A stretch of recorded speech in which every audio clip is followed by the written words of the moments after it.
Gold, trusted gold buyers. మీరు తాకట్టు పెట్టిన బంగారాన్ని విడిపించి ఈ రోజు ఉన్న మార్కెట్ ధరకు కొనబడను.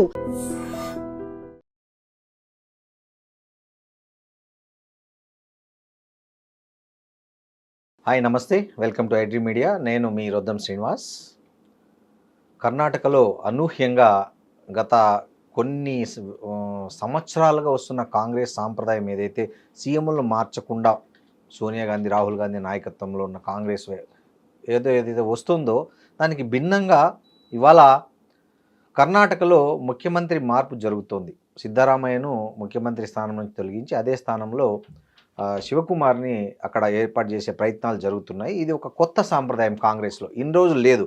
మరి పాత కాంగ్రెస్లో ఉన్న ఈ సీఎంల మార్పు సాంప్రదాయం ఇప్పుడు ఎందుకు వచ్చింది? దీని ఇంపాక్ట్ మిగతా కాంగ్రెస్ పాలిత రాష్ట్రాల మీద కూడా ఉంటుందా? ఉంటే తెలంగాణకు కూడా వర్తిస్తుందా? అదేవిధంగా ఏదైతే అది ఇళ్ళలగానే పండగ కాదన్న సామెతలాగా తయారైంది తమిళనాడులో విజయ్ పరిస్థితి.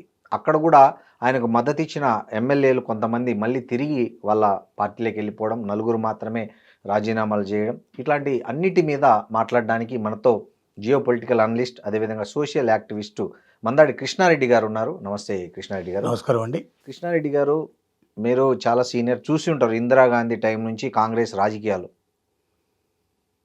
అప్పట్లో ఒకటో కృష్ణుడు, రెండో కృష్ణుడు, మూడో కృష్ణుడు అనేవాళ్ళు కాంగ్రెస్ పాలిత రాష్ట్రాల్లో సీఎంలను. అంటే 5 ఏళ్ల పదవీ కాలంలో 2, 3, 4 మారిన సందర్భాలు కూడా మీరు చూశారు. 5 మారిన సందర్భాలు కూడా చూశారు. బట్ సోనియా గాంధీ గారి నాయకత్వంలో, ముఖ్యంగా రాహుల్ గాంధీ గారు వచ్చిన తర్వాత సీరియస్ పాలిటిక్స్లోకి ఆ సాంప్రదాయం పక్కన పెట్టినట్లు కనిపించింది ఇన్ని రోజులు. అంటే అట్లాంటి ప్రయోగాలు మళ్ళీ చేయలేదు, ఎక్సెప్ట్ మన ఏమంటారు ఆంధ్ర తెలంగాణ విభజన సమయంలో అనివార్య పరిస్థితుల వల్ల జరిగిన కొన్ని మార్పులు తప్ప, ఆ రోషయ్య గారిని తీసేసి కిరణ్ కుమార్ రెడ్డిని, రాజశేఖర రెడ్డి మరణానంతరం జరిగిన పరిణామాలు తప్ప మిగతా ఎక్కడ కూడా ఇట్లాంటి ప్రయోగం చేయలేదు మళ్ళీ. వేరాజ్ ఇప్పుడు కర్ణాటకలో ఇవాళ సిద్ధరామయ్యను తీసేసి డీకే శివకుమార్ని ముఖ్యమంత్రిగా నియమిస్తుండడం అనేది ఎలా అర్థం చేసుకోవాలి? మళ్ళీ పాత కాంగ్రెస్ విధానాల్లోకి వెళ్తోందనే, లేకపోతే దీన్ని ఎట్లా మీరు అనలైజ్ చేస్తారు? కాంగ్రెస్ సుదీర్ఘమైనటువంటి స్వాతంత్రం వచ్చినప్పటి నుంచి ఇప్పటిదాకా ఉండేటువంటి మొత్తం చరిత్రను పరిశీలిస్తే సుమారు 50 నుంచి 60 సంవత్సరాల పాటు ఈ దేశాన్ని మొత్తం పరిపాలించినటువంటి ఎక్కువ భాగం వాళ్ళే పరిపాలించారు. ఇందిరాగాంధీ వరకు పరిస్థితులు చాలా భిన్నంగా ఉండేవి. ఇందిరాగాంధీ గురించి ఒక చెప్పే నానుడు ఏమిటంటే, ఇంటి దగ్గర తీసుకున్న నిర్ణయాలు పార్లమెంటుకు వచ్చే లోపల మారిపోయేవని. అంటే ఎవరెవరు మినిస్టర్లో ఉంటారో మినిస్టర్స్ అంతా డిసైడ్ అయిపోయి మీరు మినిస్టర్స్ అని చెప్పిన తర్వాత కూడా పార్లమెంటుకు వచ్చే లోపల అందరూ సగం మంది మారిపోయి కొత్త వాళ్ళు వచ్చినటువంటి సందర్భాలు కూడా ఉన్నవని ఒక నానుడిగా చెప్పుకునేవాళ్ళు. అంటే ఏ క్షణంలో ఏ నిర్ణయం తీసుకుంటుందో ఎవరికి తెలియని పరిస్థితి, తను ఎవరిని లెక్క చేసేది కాదో ఆ స్థితి ఉండేది. తర్వాత సోనియా గాంధీ, అంటే రాజీవ్ గాంధీ చనిపోయిన తర్వాత సోనియా గాంధీ ప్రైమ్ మినిస్టర్ కాకపోయినప్పటికీ మన్మోహన్ సింగ్ గారిని ప్రైమ్ మినిస్టర్గా పెట్టి వెనక ఉండి తను మొత్తం నడిపించిన పరిస్థితి అనేది కూడా మనకు తెలుసు. కొంత మార్పు వచ్చింది, ఎక్కువగా ముఖ్యమంత్రులు మార్చేటువంటి సిస్టమ్ అవన్నీ కూడా తగ్గించేశారు. అయితే మెల్లమెల్లగా కాంగ్రెస్ తగ్గిపోవడం, కాంగ్రెస్ పాలిత రాష్ట్రాలే చాలా తగ్గిపోయే పరిస్థితి ఏర్పడింది. ఇప్పుడున్నవంటే మనకు దక్షిణ భారతదేశం లోపల ఈ 3 రాష్ట్రాలు ప్లస్ హిమాచల్ ప్రదేశ్ ఒకటి మాత్రమే ఇప్పుడు ప్రెసిడెంట్గా ఉన్నాయి. అయితే ఒక కొత్త ట్రెండ్కు మాత్రం ముఖ్యంగా రాహుల్ గాంధీ బాగా యాక్టివ్ అయిన తర్వాత ప్రజాభిప్రాయానికి విలువ ఇచ్చేటువంటి పరిస్థితి కేరళలో మనం చూసాం. అవును, వేణుగోపాల్ గారు ఎంత అత్యంత సన్నిహితులు, చాలా పోటీ పడ్డారు. అవును, వేణుగోపాల్ గారిని కాదని ఇంకొకరికి ఇచ్చేటువంటి పరిస్థితి లేదు. ఎందుకంటే యాక్చువల్గా నడిపిస్తున్న మొత్తం టోటల్గా కేంద్ర ప్రభుత్వంలో ఎవరు ఎప్పుడు మాట్లాడాలి, ఏం చేయాలి, ప్రతి విషయాన్ని డెసిషన్ తీసుకునేటువంటి అక్కడ వేణుగోపాలే. అంటే వేణుగోపాల్ మీద మొత్తం సోనియా గాంధీ కుటుంబం అంతా ఆధారపడి ఉన్నటువంటి పరిస్థితి. అలాంటి పరిస్థితుల్లో వేణుగోపాల్ ఖచ్చితంగా కేరళ ముఖ్యమంత్రి కావాలన్న కోరిక, పట్టుదల విపరీతంగా ఉంటాం. తనకే ఇస్తారని అందరూ కూడా ఖచ్చితంగా నిర్ణయించిన సందర్భంగా కూడా ప్రజలు కోరుకుంటుంది వేణుగోపాల్ని కాదు. అక్కడ దాదాపుగా 5 ఏళ్ల పాటు, 5 నుంచి 10 ఏళ్ల పాటు మొత్తం టోటల్గా అక్కడ కమ్యూనిస్టు పార్టీకి వ్యతిరేకంగా 2 పర్యాలు వచ్చిన వ్యతిరేకంగా పోరాటం చేసి ప్రజల మధ్యలో ఉండి క్యాండిడేట్స్ను గెలిపించుకొని వచ్చినటువంటి సతీషన్ని ఖచ్చితంగా చేయాలనేటువంటి నిర్ణయానికి రావడం కూడా ఒక పెద్ద మామూలు విషయం కాదు. అది కాంగ్రెస్ చరిత్రలోనే ఒక గొప్ప సంఘటన కింద దాన్ని మనం చెప్పుకోవచ్చు. ఇకపోతే ఇక్కడ జరిగింది ఏమిటంటే, కర్ణాటక లోపల డికే శివకుమార్ అనేటువంటి వ్యక్తి ఇవాళ కాదు, దాదాపుగా రెండు రెండు పర్యాయాలు సీఎం పోటీ పడ్డారు ఆయన. పోటీ పడ్డాడు. గతంలో కూడా ఎన్నోసార్లు ప్రయత్నం కూడా చేశాడు. అతను విశ్వ maximum ప్రయత్నం డబ్బు, చేశాడు. మంచినీళ్ళకి డబ్బు ఖర్చు పెట్టాడు. విశ్వ ప్రయత్నం చేశాడు. క్యాండిడేట్స్ లోపల 50% to 60% క్యాండిడేట్స్కి మొత్తం ఆర్థిక సాయం అంతా అతనే చేసేవాడని అందరికీ తెలిసినటువంటి విషయమే. అవును. కాబట్టి ఎప్పుడు కూడా అతను దాదాపుగా ఒక 50% to 60% పీపుల్ అతనికి సంబంధించిన వాళ్ళు ఉంటారు. వాళ్ళ ద్వారా ఏదైనా ఖచ్చితంగా ముఖ్యమంత్రి కావాలన్న కోరిక అతనికి చాలా బలమైనటువంటి కోరిక. దానికోసం ఎన్నో పరిణామాలు ప్రయత్నం చేశాడు. గత 3 ఏళ్ల క్రితం కూడా జరిగింది ఏమిటంటే, గెలవడం జరిగిన తర్వాత అందులో ఎక్కువ భాగం తను నిర్దేశించిన వాళ్ళు, తను సాయం చేసిన వ్యక్తులే గెలిచారు కాబట్టి నాకే ఖచ్చితంగా ముఖ్యమంత్రి కావాలని చెప్పి ఢిల్లీ లోపల ముందుగానే, అంటే సిద్ధరామయ్య గారు ముఖ్యమంత్రి అవ్వడానికి ఒక వారం 15 రోజులు దాదాపు స్ట్రగులు ఢిల్లీ లోపల వీళ్ళు పోట్లాడుకున్నారు, ప్రయత్నాలు చేశారు, బలాబలాలు నిరూపించుకునే ప్రయత్నం చేశారు, అన్నీ జరిగాయి. కాకపోతే అప్పుడు జరిగింది ఏమిటంటే, ఒక ఒప్పందానికి కూడా వచ్చారు అనేది ఒక నిర్ధారణ జరిగే విషయం. ఆఫ్ ఆ టైం లోపల ఏంటంటే 2.5 సంవత్సరాల పాటు సిద్ధరామయ్య గారు ముఖ్యమంత్రిగా ఉంటారు, 2.5 సంవత్సరాల పాటు ఈయన ఉంటారు అనే విషయాన్ని, డీకే గారు ఉంటారనేది ఒక నిర్ణయానికి వచ్చినట్టుగా, ఒక ఒప్పందానికి వచ్చినట్టుగా. ఆ ఒప్పందం ప్రకారంగా శివకుమార్ కూడా ఏమీ ఒత్తిడి చేయకుండా 2.5 years సైలెంట్గా ఉన్నాడని, 2.5 years తర్వాత 6 నెలల నుంచి ఫ్రీక్వెంట్గా ఢిల్లీకి వెళ్ళడం, ఒత్తిడి తీసుకురావడం, మీరు 2.5 years చెప్పారు, 2.5 years అయిపోయింది, మరి నాకు ఖచ్చితంగా ఇవ్వాలని చెప్పి కూర్చోవడం. ఇప్పుడు 3 సంవత్సరాలు పూర్తి అయిపోయింది, ఇంకా ఉన్నది 2 సంవత్సరాలు ఉన్నది. కాబట్టి ఈసారి మాత్రం ఎట్టి పరిస్థితుల్లో వదిలిపెట్టేది లేదు, మీరు చేస్తారా లేదా, లేకపోయినట్టయితే నేను ఎదురు తిరుగుతాను, నేను వేరు కాపురం పెడతాను, నేను సపరేట్గా కూడా నా క్యాండిడేట్స్ని బయటకు తీసుకెళ్ళి నేను బీజేపీ సపోర్ట్ చేస్తాను దాకా కూడా బెదిరింపులకు కూడా పాల్పడ్డట్టుగా కూడా తెలిసింది సంగతి. ఎందుకంటే ఇక అతని ఓపిక నశించింది. నెక్స్ట్ కాంగ్రెస్ వస్తుందో లేదో నమ్మకం లేదు.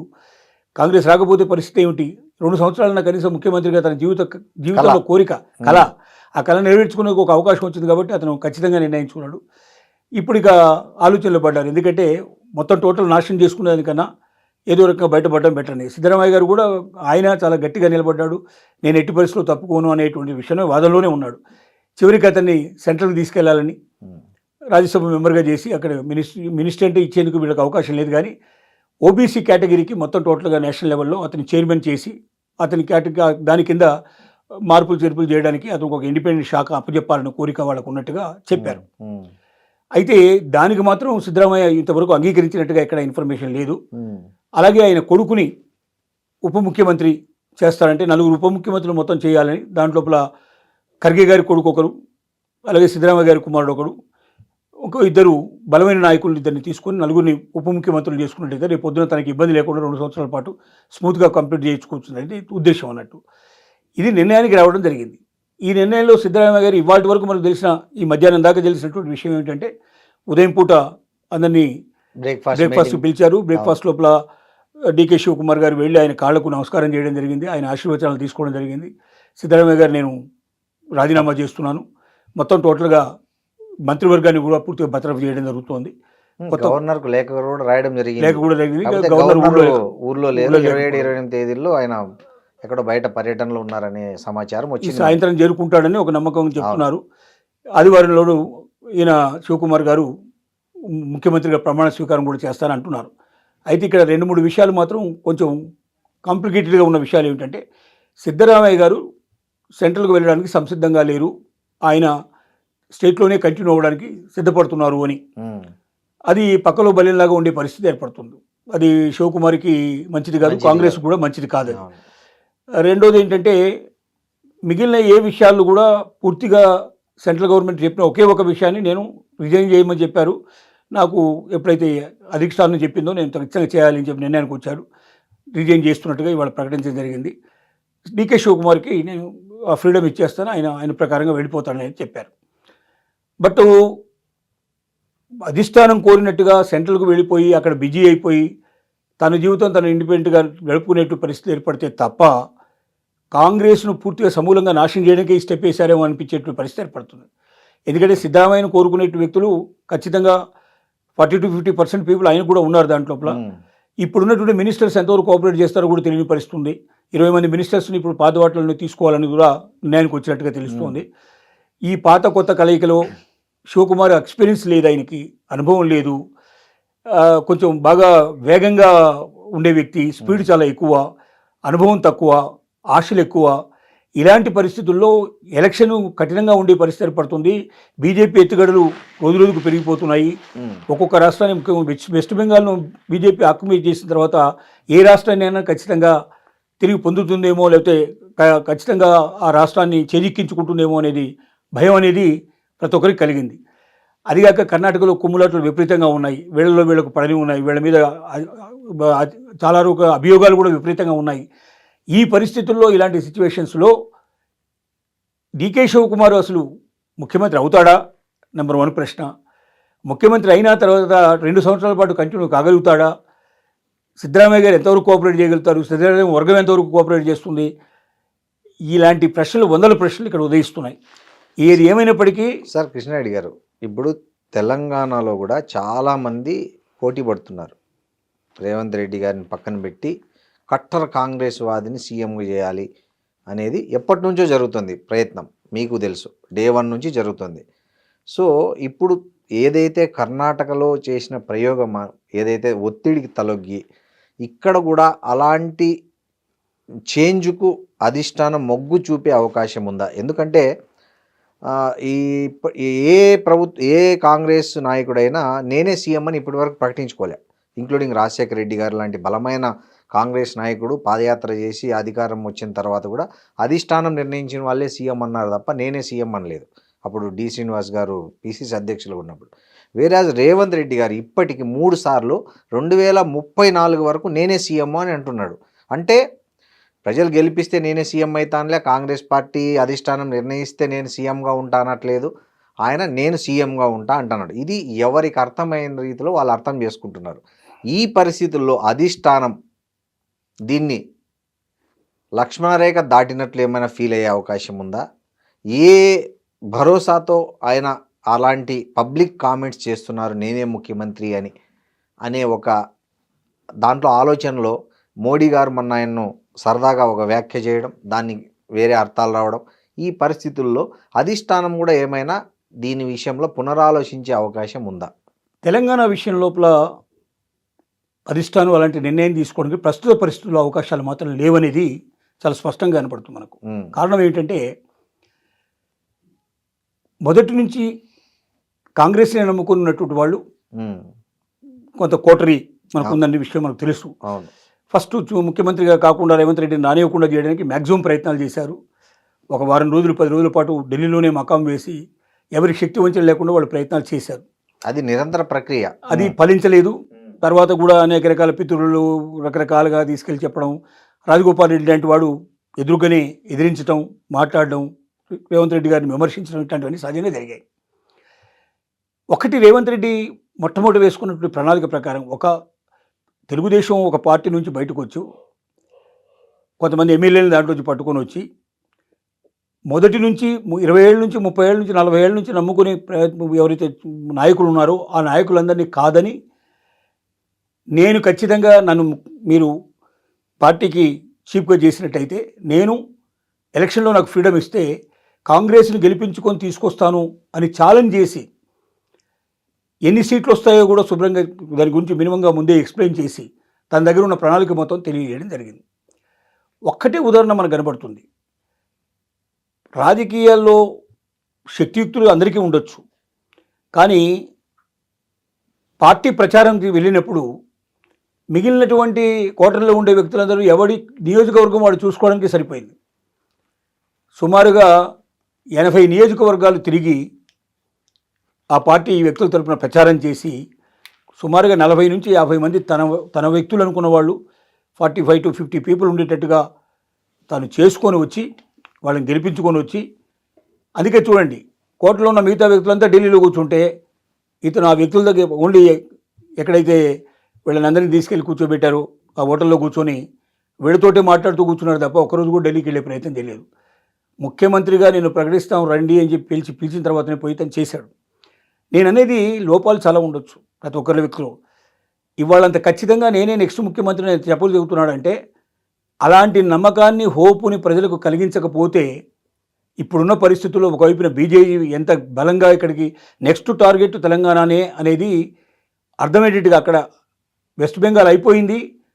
వితిన్ 1 వీక్ లోపలనే ఇక్కడికి వచ్చేసేసి మనకు ప్రధానమంత్రి ప్రసంగించడం జరిగింది. అవును. అంటే నెక్స్ట్ టార్గెట్ తెలంగాణ అని చెప్పడం జరిగింది. అంటే బీజేపీ నుంచి బలమైనటువంటి పరిస్థితులు ఏర్పడతాయని తెలుసు. బీఆర్ఎస్ కూడా బలంగా తయారు కావడానికి ప్రయత్నాలు జరుగుతున్నాయి. ఈ రెండింటి మధ్యలో మళ్ళీ కాంగ్రెస్ని గెలిపించగలిగేటువంటి శక్తి సామర్థ్యాలు కావాలంటే ఇప్పుడున్నటువంటి కోటల్లో ఏ వ్యక్తికి ఆ శక్తి లేదు, ఎక్సెప్ట్ రేవంత్ రెడ్డికి తప్ప ఇంకెవరికి అవకాశం లేదు. ఇది అధిష్టానానికి కూడా చాలా స్పష్టంగా తెలుసు. కాబట్టి అధిష్టానానికి ముందే చెప్పి నేను ఇలా మాట్లాడతాను, అవసరమైతే మాట్లాడడం వల్ల కాంగ్రెస్కు మన ప్రభుత్వానికే మేలు జరుగుతుంది, ప్రజల్లో ఒక విశ్వాసం పెరుగుతుంది, నెక్స్ట్ మనమే వస్తామని ఒక నమ్మకాన్ని ఇప్పటి నుంచే కలిగించాల్సిన అవసరం ఉంది. ప్రీ అప్రూవల్ తీసుకొని ఉంటాడు అనేది నేను అనుకోవడం, మా మేధావి వర్గంలో జరుగుతున్నట్టు ఆలోచన. ఒకవేళ తీసుకోకపోయినా ఆ మాట అన్ని కూడా అక్కడ అధిష్టానాన్ని ఒప్పించుకోగలిగేటువంటి కెపాసిటీ కూడా తనకు ఉంది అని.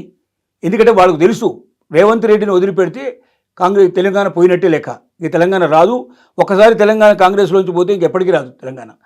ఈ విషయం తెలుసు వాళ్ళకి. సార్, మొన్న మోదీ సభ తర్వాత ఇంకో స్పెక్యులేషన్ నడుస్తుంది జోరుగా. బహుశా రేవంత్ రెడ్డి వ్యతిరేకులు చేస్తుండొచ్చు, లేదా డిఫరెంట్ సెక్షన్స్ చేస్తుండొచ్చు, దాంట్లో తెలియదు. ఇతను నెక్స్ట్ బీజేపీ ముఖ్యమంత్రిగా ఉంటాడేమో, కాంగ్రెస్ ముఖ్యమంత్రిగా అయితే ఉండడు అని ఒక ప్రచారం బాగా విస్తృతంగా జరుగుతుంది. అలాంటి అవకాశం ఉందంటారా? అంత సులభమైన విషయం కాదు. కారణం ఏంటంటే మీరే చెప్పారు తను ఒక 50 మందిని తన మనుషుల్ని గెలిపించుకున్నారని. సో తనతో ఒక 50 మంది ఎమ్మెల్యేలు ఉన్నప్పుడు అతను ఏం చేసినా, ఇప్పుడు మీరు చాలాసార్లు మీరు చూశారు, చాలా రాష్ట్రాల్లో రాత్రికి రాత్రి కాంగ్రెస్ నుంచి 33 మందిని తీసుకొచ్చి తెల్లారేళ్ళగా ముఖ్యమంత్రి అయిన సందర్భాలు మనం చూసాం ఇటీవల కాలంలో. సో అట్లాంటి ప్రయోగం జరగదని ఎందుకు అనుకోవచ్చు? అంటే ఒక్కటేంటంటే నేను భావిస్తున్న విషయం మీకు చెప్పగలిగేది ఏంటంటే, ఒకటి ఇప్పుడు కాంగ్రెస్ కంఫర్టబుల్ మెజారిటీ ఉంది ఇప్పుడు ప్రజెంట్గా. దానికి 10 మంది ఆల్రెడీ బీఆర్ఎస్ నుంచి దీంట్లోకి వచ్చిన వాళ్ళు కూడా వాళ్ళు పైకి ఎట్లా చెప్తున్నప్పుడు లోపల మాత్రం వీళ్ళని సపోర్ట్ చేస్తున్న విషయం కూడా తెలిసిన విషయమే. బీజేపీకి ఉన్నది 8 మంది కన్నా ఎక్కువ లేరు. కాబట్టి ఇప్పుడు ప్రజెంట్ కాదు, నెక్స్ట్ జరగడం లోపల ఏంటంటే, ఒకవేళ కాంగ్రెస్ ఇతని మీద ఏదైనా ఒత్తిడి తెచ్చి నెక్స్ట్ ఇతను ముఖ్యమంత్రి కాడు అనేటువంటి భావన ఏదైనా ఉంటే, నేను ఎంత కష్టపడ్డా, నేనేం తీసుకొచ్చినా చివరికి నన్ను కాకుండా ఇంకెవరైనా చేసే పరిస్థితులు ఉన్నాయని అతను నమ్మినట్టయితే మాత్రం ఖచ్చితంగా అలాంటి పని చేయడానికి ఆస్కారం ఉంది. కానీ as long as Congress support 100% ఉండి నువ్వే నెక్స్ట్ ముఖ్యమంత్రి అని చెప్పి అష్యూరెన్స్ ఇస్తే మాత్రం అతను దీంట్లోంచి పోవడానికి ఎక్కువ ప్రయత్నం చేయడు. ఎందుకంటే బీజేపీ అనేది ఏ క్షణంలో వాళ్ళ ఆలోచన మార్పు తెలియదు. బీజేపీ ఇప్పుడు కాంగ్రెస్లో ఉన్నంత ఫ్రీడము బీజేపీలో ఉండదు. అవును. అక్కడ కలవాలంటే కూడా పర్సనల్ కలవాలంటే ఎప్పుడు పడితే అప్పుడు పోయి కలవడానికి అవకాశం ఉండదు. ముందుగానే పర్మిషన్ తీసుకొని పోయి కలవాల్సింది తప్ప అనుకూలంగా ఉండదు. బీజేపీ లోపల సిద్ధాంతాలు వేరు, అక్కడ ఉన్న ఆర్ఎస్ఎస్ ప్రభావం చాలా ఎక్కువ ఉంటుంది. ఏ ఒక్కదాన్ని కూడా కాదనడానికి వీలుపడదు. అంటే కాంగ్రెస్లో తను ఎదిగొచ్చిన విధానాన్ని బీజేపీలో అమలు చేయడం చాలా కష్టం. వాళ్ళు ఒక మాట ఇచ్చినా మాట మీద 100% నిలబడతారని చెప్పడం కూడా చాలా కష్టం. అవన్నీ తెలిసిన విషయమే. కాబట్టి బీజేపీని అంత తొందరగా నమ్మి పోయి కౌగులించుకొని వస్తున్నారు. కాకపోతే మన ప్రధానమంత్రి గారు అన్న మాటని దాని అవసరమైతే ప్రచారంలో వచ్చేటట్టుగా చేయడానికి కూడా రేవంత్ రెడ్డి గారు ప్రయత్నం చేసే అవకాశాలు ఉన్నాయి.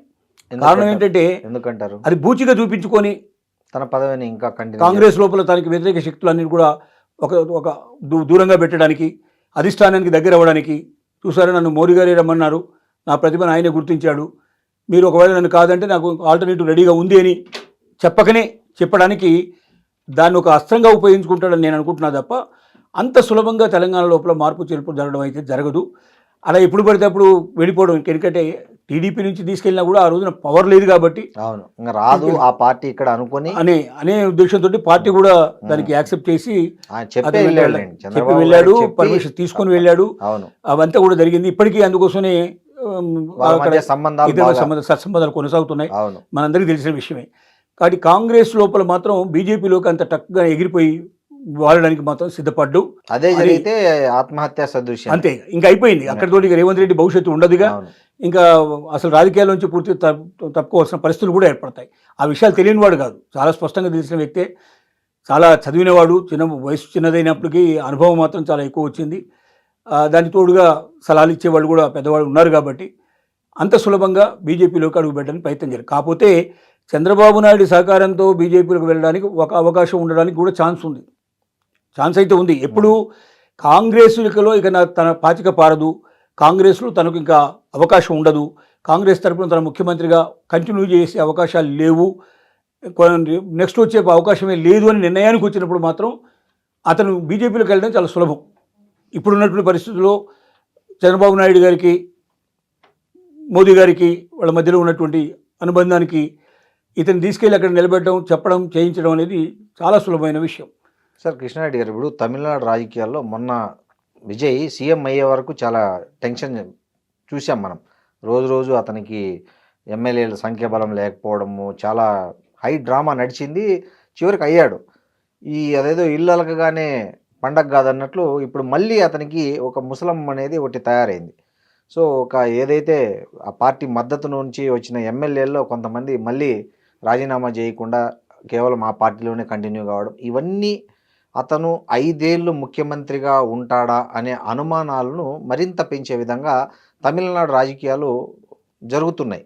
సో మీరు దాన్ని ఎట్లా చూస్తారు? అసలు ఉందా పరిస్థితి? రాణిస్తాడా? 5 ఏళ్ళు కనీసం పదవిలో విజయ్ ఉండే పరిస్థితి తమిళనాడులో ఉంటుందా? ఇప్పుడున్న పరిస్థితులను బట్టి మాత్రం, అంటే మారుతున్న పరిస్థితులను బట్టి, ఇవాళ ముఖ్యంగా ఇవాళ జరిగినట్టు పరిస్థితులను బట్టి సందేహాస్పదంగా ఉన్న పరిస్థితులు మాత్రం ఉన్నాయని చెప్పక తప్పదు. దినదిన గండం నూరేళ్ల ఆయుష్ లాగానే కంటిన్యూ అవ్వాల్సిన పరిస్థితి ఏర్పడుతుంది. ఎందుకంటే ఇప్పుడు ఎవరైతే పార్టీలు ఏఐడిఎంకేకి సంబంధించిన సభ్యులు కాకుండా మిగిలిన వాళ్ళ మీద ఆధారపడే అతను ఇచ్చిన లెటర్ ప్రకారంగా లెఫ్ట్ పార్టీలు కానీ, సివికే పార్టీ కానీ, ఇక మిగతా ఏవైతే ఉన్నాయో ఇవన్నీ కూడా డిఎంకే చేతిలో ఆటబొమ్మలు. డిఎంకేనే వీళ్ళని పంపించడం జరిగింది. ఎందుకంటే ఇది లేకపోతే ఏఐడిఎంకే ఏదైనా ఎత్తుగడ వేసేసి వస్తుందేమో అనే ఉద్దేశంతో బీజేపీ సపోర్టు కాబట్టి బీజేపీని దూరం పెట్టడం కోసం చెప్పి డిఎంకే ప్రస్తుతానికి ఒక ఆట ఆడింది. ఆ గేమ్లో భాగంగానే తీసుకొచ్చారు. అయితే కాంగ్రెస్లోంచి 5 వ్యక్తులు పోవడం ఏదైతే ఉందో అది డిఎంకే ఊహించిన విషయం కాదు. ఎందుకంటే 40 ఏళ్ల బట్టి కాంగ్రెస్కి పూర్తి సపోర్టు ఇచ్చింది. ఎన్నో సందర్భాల్లో కూటమి ధర్మాన్ని పాటించట్లేదు, వెన్నుపోటు పొడిచిందని కూడా ఫీల్ అయింది. డెఫినెట్గా అందులో అయితే సందేహం అక్కర్లేదు. కాకపోతే రాహుల్ గాంధీ ఆ నిర్ణయం తీసుకోవడానికి కారణం ఏంటంటే ముందే ప్రయత్నం చేశాడు. డిఎంకే అంటే ప్రీ అలవెన్స్ కోసమే ట్రై చేశాడు. ఎట్లాగైనా దొరికితే విజయ్తో కలిసి ముందుకెళ్లాలని ప్రయత్నం చేశాడు. కారణం డిఎంకే ఎట్టి పరిస్థితుల లోపల మంత్రివర్గంలో చేర్చుకోవడానికి ప్రయత్నం చేయడం లేదు. అవును, అసలు తమిళనాడు లోపల ఇంపార్టెన్స్ ఇవ్వడం లేదు. సీట్లు అడిగితే కూడా మ్యాక్సిమంలో చాలా తక్కువ సీట్లు ఇవ్వడం, లెక్క చేయని పరిస్థితి లోపల కంటిన్యూ అవుతుంది. ప్రియారిటీ లేదు అని. అది నేషనల్ లెవెల్లో ఉన్న పార్టీకి ఆ మాత్రం విలువ ఇవ్వకుండా ఉండేటువంటి దాంట్లో ఎంతకాలం మనం కంటిన్యూ అవుతాం, దానికన్నా మనం దీనిలో వచ్చి తప్పుకోవడం మంచిదని చెప్పి ఇక్కడ లోకల్గా ఉన్నటువంటి కాంగ్రెస్ ఆయన మీద బాగా ఒత్తిడి చేయడం జరిగింది. ఆ ఒత్తిడి ఫలితంగా అతను రాత్రి నిర్ణయం తీసుకొని 5తో బయటికి వెళ్ళడం జరిగింది. ఇప్పుడు 5తో కలుపుకుంటే అతను ఎంతవరకు కంటిన్యూ చేయగలుగుతాడు? ఇప్పుడు 4 రాజీనామా చేశారు. ఈ 4 రాజీనామాలు ఆమోదించారని అనుకుందాం మనం. ఓకే, 4 రాజీనామాలు మనం ఆమోదించారని అనుకుందాం కాసేపు. 4 రాజీనామాలు ఆమోదించినట్టయితే తను ఒకటి ఎట్లాగూ రిజైన్ చేయడం జరిగింది. తిరుచు లోపల అక్కడ సీట్లు వదులుకున్నాడు కాబట్టి 5 సీట్లకు రేపు 5కు 5 వీళ్ళకి వచ్చాయని మనం నిర్ధారణ చేసుకున్నా కూడా 5, 10 మొత్తం కాంగ్రెస్ 5 ఉంది, ఇంకొక 5, ఈ 10 మాత్రం గ్యారెంటీగా ఉంటాయి. ఈ 10కి తోడుగా 107 ఏదైతే ఉందో 107 ప్లస్ 10 117 అంటే బొటాబొటిగా 118 కావాలి యాక్చువల్గా.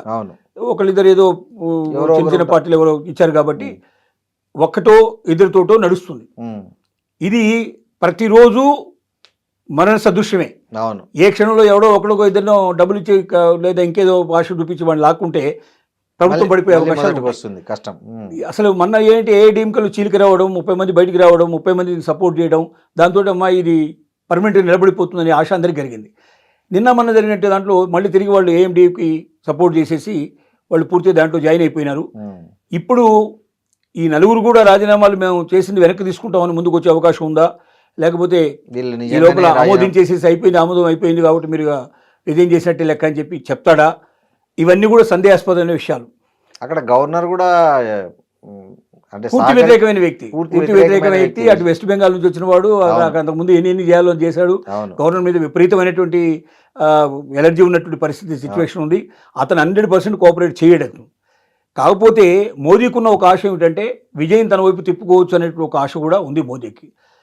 ఒకవేళ ఏ పరిస్థితి కలగకపోతే ఇక్కడ ఇది కంటిన్యూ అయ్యే అవకాశాలు లేవనుకున్న రోజున ఏఐడిఎంకేతో పొత్తు పెట్టుకొని ఏఎన్బికే మెంబర్స్ని అంటే ఇద్దరు కలిసి కోఆర్డినేట్గా కోయిలేషన్ గవర్నమెంట్ నడపడానికి ఏదైనా ప్రయత్నం చేస్తే తప్ప ఇప్పుడున్న యాజ్ ఇట్ ఈజ్ పొజిషన్ లోపల విజయ్ దీన్ని సస్టైన్ చేయడం చాలా కష్టంతో కూడుకున్న పని. కాబట్టి ప్రజల సింపతి పొందడానికి అతను వేసే ఏది ఇప్పటిదాకా తీసుకున్న నిర్ణయాలు ఏవైతున్నాయో ప్రతి ఒక్క నిర్ణయం కూడా ప్రజల చేత అప్రిషియేట్ చేయగలిగేటువంటి నిర్ణయాలు తీసుకున్నాడు. చాలా డేరింగ్ స్టెప్స్ తీసుకున్నాడు. ముఖ్యంగా అతను లంచం విషయం లోపల అతను తీసుకున్న నిర్ణయం ఏదైతుందో 1000 రూపాయల లంచం ఎవరైనా 1000 రూపాయలు పైబడిన లంచం ఎవ్వరు రుజువుతో సహా మీరు మాకు ఇన్ఫర్మేషన్ ఇవ్వగలిగితే ₹1,00,000 మీకు ఇస్తానని చెప్పాడు. దీంతో అసలు లంచం అడగడానికి భయపడేటువంటి పరిస్థితి వాళ్ళకి క్రియేట్ అయ్యింది. ఈ రకమైన స్టెప్ ఇంతవరకు ఇండియాలో ఎవరు కూడా తీసుకోలేదు. అలాగే అన్నా క్యాంటీన్లు ఏదో అమ్మ క్యాంటీన్లు ఏవైతే ఉన్నాయో అమ్మ క్యాంటీన్లు మొదటి నుంచి జయలలిత నడపడం జరిగింది. డిఎంకే వచ్చిన తర్వాత కూడా పేరేం తీయకుండా కంటిన్యూ చేశారు. కానీ దానిలో ఆ పాతకాలం ఫర్నిచరు పాతకాలం ఐటమ్స్ ఏవైతే ఉన్నాయో దాన్నే కంటిన్యూ చేయడం జరిగింది. కనీసం రంగులు వేయడం కూడా జరగలేదు దానికి. ఇతను ఇప్పుడు నిర్ణయం తీసుకున్నది ఏంటంటే మొత్తం ఫర్నిచర్ అంతా మార్చేయండి, మొత్తం టోటల్గా కిచెన్ ఎక్విప్మెంట్ అంతా మార్చేసేయండి, రంగులు వేసేసేయండి, దానిలో మన పార్టీకి సంబంధించిన గుర్తులు కానీ ఏది లేకుండా మీరు జాగ్రత్త పడండి. యాజ్ ఈజ్గా ఆవిడ జయలలిత ఏ రకమైనటువంటి పద్ధతిలో పెట్టిందో దాన్ని అట్లాగే కంటిన్యూ చేయండి, మనకు అభ్యంతరం లేదు. ప్రజలకు మాత్రం ఐటమ్స్ పెంచండి, ఇంకా ఎక్కువ ఐటమ్స్ దొరికేటట్టు చేయండి, తక్కువ కాస్ట్ లోపల కడుపు నిండేటట్టు చేయండి అని చెప్పి డెసిషన్ తీసుకోవడం జరిగింది. అది ప్రజల చేత అప్రిషియేట్ చేయవలసిన విషయమే. అలాగే అతను ఇంకా కొన్ని ఇప్పుడు మన 3 ఐపీఎస్ ఆఫీసర్ని సస్పెండ్ చేశాడు. 10 ఏళ్ళ అమ్మాయి రేప్ జరిగినట్లు సందర్భంలో ప్రెస్ కాన్ఫరెన్స్ పెట్టేసి అంత సీరియస్ మ్యాటర్ మాట్లాడాల్సిన పరిస్థితిలో 3 నవ్వుకుంటూ జోకులు వేసుకుంటూ ఉండటం అనేది ప్రెస్ అంతా చూసింది, ప్రపంచం అంతా చూసింది. వెంటనే వాళ్ళని తొలగించడం జరిగింది. ఈ నిర్ణయాలు తీసుకోవడం అనేది అంత సులభమైన విషయం కాదు. 3 ఐఏఎస్ ఆఫీసర్లను ఒకసారి సడన్గా తీసేస్తే మొత్తం ఐఏఎస్ క్యాడర్ అంతా కూడా ఎదురు దిగే ప్రమాదం ఉంది. దానివల్ల టోటల్గా పరిపాలనకి చాలా ఇబ్బందులు వచ్చే అవకాశాలు ఉన్నాయి. ఒక డేర్ స్టెప్ తీసుకుంటే తప్ప సాధ్యం కాదు. ఇప్పటిదాకా నేను తీసుకున్న ప్రతి నిర్ణయం చాలా పర్ఫెక్ట్గా చాలా సిస్టమేటిక్గా ఉంది. ఒక అనుభవజ్ఞుడైన వ్యక్తి తీసినట్టుగా తీసుకోవడం జరుగుతోంది. కానీ ఇక భవిష్యత్తు ఏమిటి అనే విషయం టెస్ట్ చేయాల్సిన పరిస్థితి ఉంది. సార్ కృష్ణారెడ్డి గారు, విజయ్ త్రిష మీద వస్తున్న ఏవైతే రూమర్స్ కావచ్చు, మీమ్స్ కావచ్చు, ఏవైనా కావచ్చు, అవి అతని రాజకీయ భవిష్యత్తుకు ప్లస్ అవుతాయంటారా మైనస్ అవుతాయంటారా? ఒకటి, అతను మొదటి రోజున ఒక మాట చెప్పాడు. త్రిషకి అతనికి సంబంధాలు ఉన్న విషయం ప్రపంచానికి అంత తెలిసిన విషయమే. భార్య స్పష్టంగా తెలియజేసి ఆవిడతో సంబంధాలు ఉన్నాయి కాబట్టి నేను విడాకులు కోరుకుంటున్నానని చెప్పి చాలా స్పష్టంగా కోర్టుకే తెలియజేయడం జరిగింది. కాబట్టి వాళ్ళ సంబంధం అనేది నిర్వివాద విషయం, అది ఉంది, చాలా సంవత్సరాలు బట్టి నడుస్తుంది అనే విషయం తెలుసు. ఇక త్రిష ఒక పవర్ సెంటర్గా మారుతుంది అని ప్రజలకు ఉన్న నమ్మకం. త్రిషని తిరుచి నుంచి పోటీ చేయిస్తాడు, అక్కడ నుంచి వచ్చిన తర్వాత చాలా రకాల ఆవిడకి పెద్ద పోస్ట్ ఏదైనా పెద్ద పోస్ట్ ఇస్తారు.